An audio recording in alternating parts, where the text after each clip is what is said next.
Hey there, I'm Zach Cole, your local wildlife guy, and today I want to take you on quite the adventure.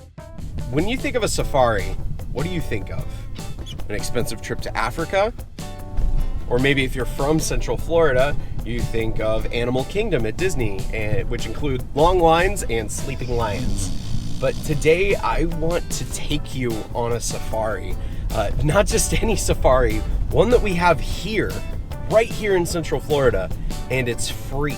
What I'm talking about is a free experience that we have just a few minutes away from downtown Winter Garden called the Lake Apopka Wildlife Drive. And I'll tell you more about it in a second, but I really want to show you just how close we are to this wildlife drive.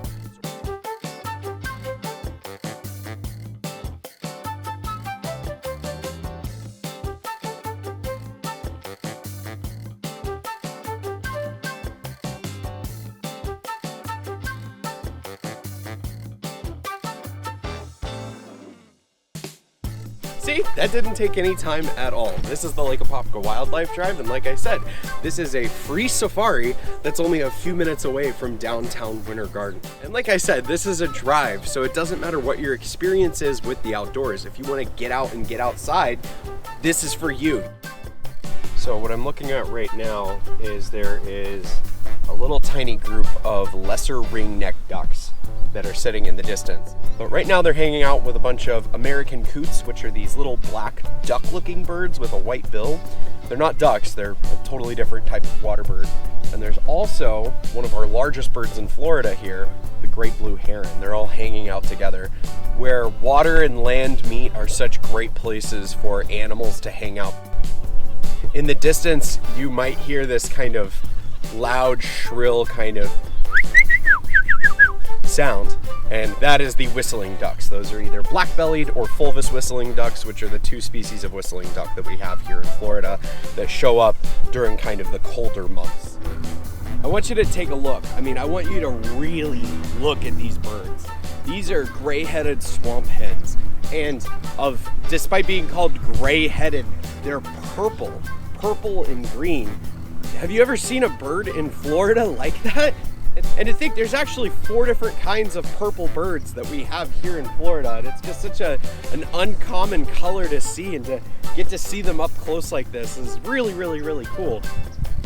Some people might ask, why is a bird like this purple? And the reason that they're purple is because purple isn't exactly a common color in nature. So if you are an animal and you want to breed, which all animals do, you want to show off why you're worth breeding. And gray-headed swamp hens do this by having an uncommon color in their feathers to kind of show off how healthy they are. They can only have this purple coloration if they're eating very well, they're finding lots of food, and so it's a positive signal to a potential mate that, hey, I'm doing pretty well, and you can mate with me and know that our kids are going to be healthy too because I've got good genes. These little blackbirds with the red bills are American moorhens, and they're kind of a staple here, along with various different species of duck. There's also the American coot, which is a blackbird that's similar to these moorhens, except it has a white bill instead of a red bill. There's also snowy egrets, little blue herons, great blue herons, ospreys. All of these guys are the usual suspects that we see here.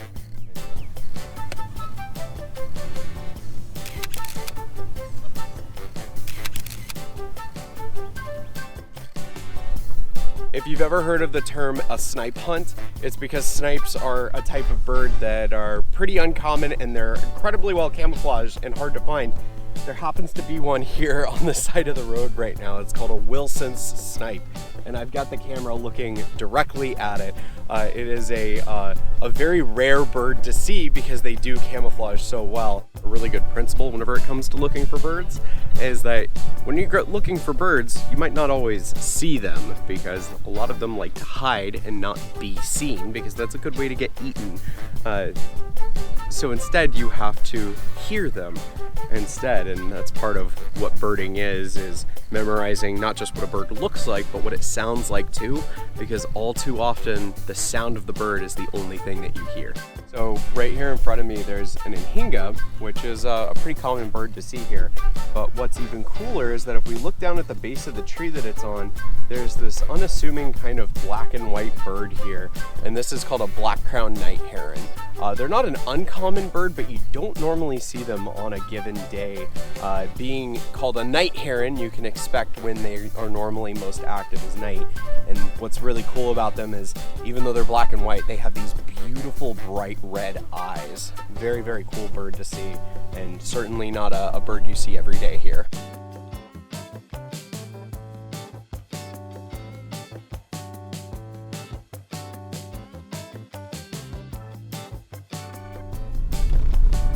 I'm just so incredibly pumped. We've seen some pretty rare birds today, and I get excited about that. You never know what you're gonna see on the wildlife drive, and there's just so much diversity here. Oh, another big gator up ahead.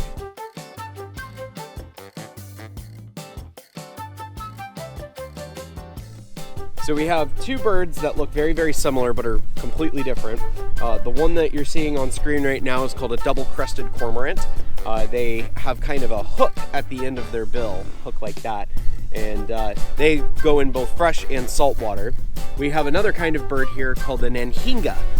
Some people confuse them for snakes whenever they're swimming because they have this really long neck that comes up out of the water and moves like this, and they have a straight bill. So that's how you tell the difference between the two of them, and they're only found in freshwater.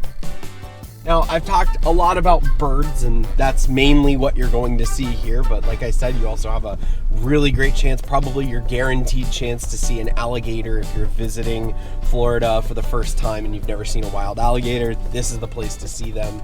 If you want to have a good chance of seeing something like a wild bobcat, they're here too.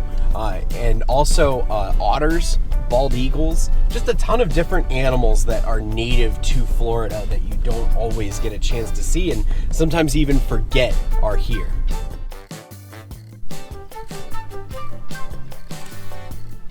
Oh my God, a third just flew in.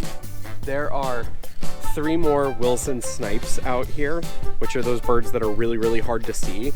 And I'm taking pictures of them and they're still hard to see in the camera. Let's see if we zoom in here on one of them. There it is.